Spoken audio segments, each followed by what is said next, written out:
11th के स्टूडेंटों को अब परेशान होने की कोई ज़रूरत नहीं, क्योंकि आपका जो भूगोल का पेपर होने वाला है उसके लिए मोस्ट इम्पोर्टेंट क्वेश्चन इस वीडियो में मैं आपके लिए लेकर आई हूँ। तो देखिए 4 सेटों में लेकर आई हूँ। तो ए भी आपका कंप्लीट हो चुका है। इस वीडियो में आपका बी सेट बताने वाली हूँ। तो देखिए बिना टाइम वेस्ट किए देखिए और अच्छे से कंप्लीट करिए। मोस्ट इंपोर्टेंट क्वेश्चन है। पहला प्रश्न होगा आपका, देखिए पहला प्रश्न है आपका, सही विकल्प चुनिए। तो निम्नलिखित में से कौन सा विषय कालिक संश्लेषण करता है? तो कौन होगा? इतिहास। और बरखाल का निर्माण किस कारक के द्वारा होता है? तो कौन से? पवन के द्वारा होता है। और पृथ्वी और चंद्रमा की न्यूनतम दूरी कब होती है? तो अपसोर में। और जैव विविधता समृद्ध क्षेत्र है, तो इसका होगा उष्ण कटिबंधीय क्षेत्र है। और बिहार का शोक किस नदी को कहते हैं? तो कोसी नदी को। और निम्नलिखित में से कौन सी नदी पंचनद में शामिल नहीं है? तो सिंधु नदी नहीं है। तो देखिए इस तरीके से आपका पहला प्रश्न कंप्लीट हुआ आंसर सहित। ये रहा इंग्लिश मीडियम वालों के लिए, तो अच्छे से ट्रांसलेट कर कंप्लीट करिएगा। तो देखिए इस तरीके से इन क्वेश्चनों को कंप्लीट करिएगा। दूसरा प्रश्न हमारा, रिक्त स्थानों की पूर्ति कीजिए। तो भू आकृति विज्ञान तथा जलवायु विज्ञान का अध्ययन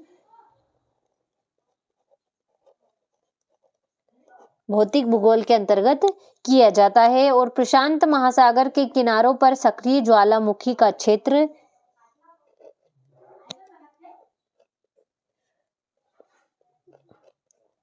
रिंग ऑफ फायर कहलाता है। और आकाश का रंग नीला प्रकीर्णन प्रक्रिया के कारण दिखाई देता है। और विश्व संरक्षण समिति का उद्देश्य जैव विविधता को सुरक्षित रखता है। और सरदार सरोवर परियोजना नर्मदा नदी पर बनाई गई। और वायुमंडल की क्षणिक दशाओं को मौसम कहते हैं। तो देखिए इस तरीके से आपका दूसरा प्रश्न भी कंप्लीट हुआ। ये रहा इंग्लिश मीडियम वालों के लिए, तो अच्छे से स्क्रीनशॉट लेकर ट्रांसलेट कर आंसर को कंप्लीट करिएगा। आगे है आपका, तो देखिए इस तरीके से इन प्रश्नों को कंप्लीट करिए। तीसरा है हमारा, सही जोड़ी बनाइए। तो स्वर्ण धारा सिद्धांत, तो इसका होगा 400 करोड़ वर्ष पूर्व।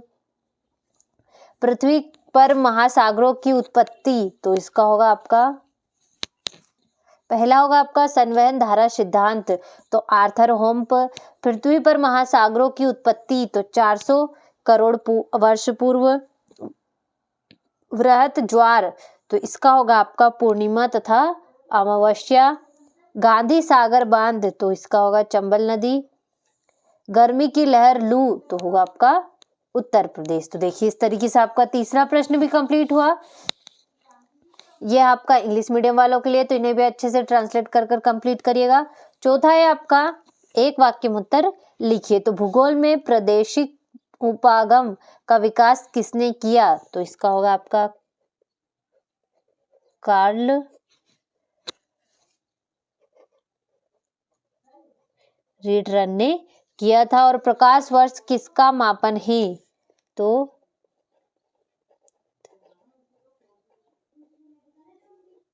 अंतरिक्ष दूरी का। आगे आपका, गर्मियों में चलने वाली स्थानीय पवन लू किस क्रिया को परिणाम है? तो अभिवाहन का। और भारत का दक्षिणतम बिंदु कौन सा है? तो अक्षांश होगा। और ऊपरी वायुमंडल की वायु राशि बताओ जो भारत में मानसून पवने लाती है? तो इसका होगा जैव प्रवाह। देखिए इस तरीके से आपका चौथा प्रश्न भी कंप्लीट हुआ। आगे है, ये रहा आपका इंग्लिश मीडियम वालों के लिए, तो अच्छे से इनको भी कंप्लीट करिएगा। पांचवा है आपका, सत्य सत्य लिखिए। तो सुनामी आने का प्रमुख कारण भूकंप है, तो सत्य होगा। निक्षेपण अपरदन का परिणाम होता है, तो ये भी सत्य है। ठंडी जलधाराएं महाद्वीपों के पूर्वी तट पर बहती है, तो असत्य होगा। मानव के आने से जैव विविधता में तेजी से कमी आने लगी थी, तो ये आपका सत्य होगा। भारत की संपूर्ण तट रेखा द्वीप समूहों समेत 7517 किलोमीटर है, तो सत्य होगा। वन्य संरक्षण नीति में 988 में संशोधन किया गया, तो ये भी आपका सत्य होगा। तो देखिए इस तरीके से आपका 5वां प्रश्न कंप्लीट हुआ। ये रहा आपका इंग्लिश मीडियम वालों के लिए, तो अच्छे से स्क्रीनशॉट लेकर इन्हें भी कंप्लीट करिएगा।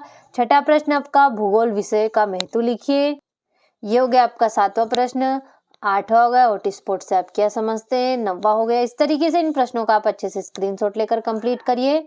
मोस्ट इंपोर्टेंट क्वेश्चन है आपके सारे, तो इन्हें अच्छे से देखिएगा और कंप्लीट करिएगा। ये हो गया आपका 17वां प्रश्न। 18वां हो गया, 19वां हो गया और ये हो गया आपका 20वां प्रश्न। तो देखिए मोस्ट इंपोर्टेंट क्वेश्चन है, इनको आप अच्छे से देखिएगा और आंसर सहित कंप्लीट करिएगा।